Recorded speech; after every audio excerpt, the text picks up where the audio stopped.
أعوذ بالله من الشيطان الرجيم. بسم الله الرحمن الرحيم. والسماء ذات البروج واليوم الموعود وشاهد ومشهود قتل أصحاب الأخدود. بەناوی خوای گەورە و میهرەبان، دایکان و باوکانی ئازیز، میوانە بەڕێزەکان، قوتابە چاوگەشتەکان، سڵاوی خوای گەورەتان لێبێت. زۆر خۆشحاڵین بە دیدارتان. زۆر سوپاسی ئەو دایک و باوکە بەڕێزانە دەکەین کە بەڕێزیان ئەمڕۆ لە ئاهەنگی کۆتایی خولی هاوینەی قوتابخانەی تشکی قورئان بەشداری دەکەن لەگەڵ نەوەکانیانە. خوێندکاری دووەممان کە پلەی دووەمی بەدەستهێناوە لە پۆلی شەشەم ماریا کەمال ڕەئوف با فەرمێت بۆ وەرگرتنی خەڵاتەکەی. بەناوی خۆی گەورە و میهرەبان، دیارە یەکێک لە ئەولوێت و گرنگی پێدانەکانی ئێمە لە سنووری ئەنجومەنی چەمچەماڵی کۆمەڵی دادگەری کوردستان بریتە لە بواری پەروەردە و پێگەیاندن. دیارە دوای تەواوبوونی ناوەندەکانی خوێن و داخرانی دەرگای قوتابخانەکان یەکێک لە ئەولوێتەکانی ئێمە بریتە لە ئەو خولە درێژخایانانەی کەوا لە وەرزی هاوینە ئەکرێتەوە لە ژێر ناونیشانی قوتابخانەیەک بە ناوی قوتابخانەی تیشکی قورئان. دوای وەرگرتنی خوێندکارەکان و جیاکردنەوەیان بەپێی تەمەن و ڕەگەزەکانیان چەند وانێکی جۆر بەجۆر ئەخوێنن لەوانەکانی بیر و باوەڕی ئیسلامی و سیرە و ئاداب و هەندێک جاروانەکانی قوتابخانەکان. دیارە سوپاس بۆ خوای پەروەردگار ڕێژێکی باش لە خەڵک بەردەم بانگوازەکەی ئێمە دێن و ئێستا ئەمڕۆکە ئێمە کۆتایی بە خولەکانمان ئەهێنین وەکو خولی هاوین ئەگەرنا ئەم خولە بە درێژایی ساڵ بەردەوامی ئەبێت. لێرەوە ئەم خوێندکارانەی کە لای ئێمە وەکو فیدباک ئەگەر وەریان بگرین ڕێژێکی باشیان سوود وەرەگرن لە سەرجەم ئەو وانە جۆر بە جۆرانەی کەوا ئەیخوێنین وە سوپاسی دایکان و باوکانەکەن کەوا متمانیان بە خولەکانی ئێمە هەیە. من ناوم نما عەدالەتە لە پۆلی سێمم. زۆر سپاسی مامۆستاکانم دەکەم هاتوون بۆم خولی هاوینەیە.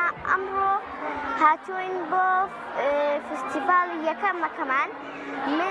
من بە پلەی یەکەم دەرچوومە.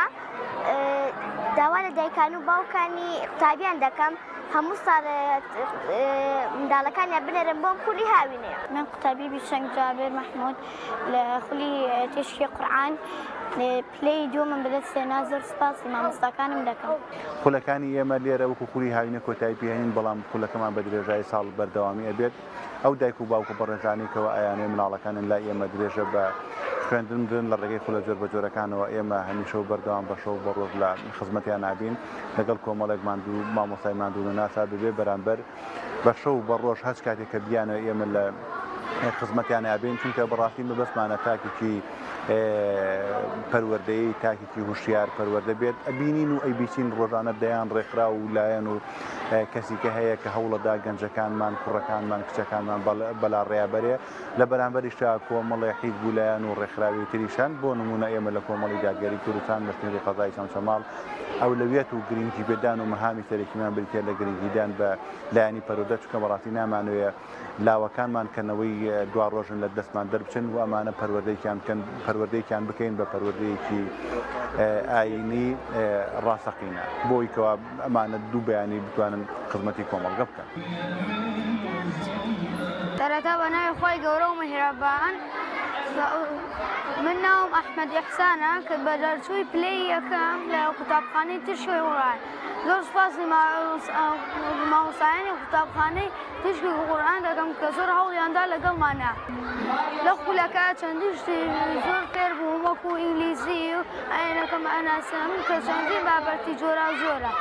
فێری ئادابەکانی ڕۆژانە بووین کە چۆن قسە بکەین لەگەڵ خەڵکیدا و چۆن بەڕێز بین. بسم الله والحمد لله والصلاة والسلام على رسول الله وعلى آل صاحبه وعلى الوالاه. بسم الله الرحمن الرحيم. بناوی خۆی بەخشندە و میرەبان، من مامۆستا سۆمام لە خولی تشکی قورئان ئەم هاوینە لە خزمەت قوتابی ئازیز و خۆشەویستەکان بووین.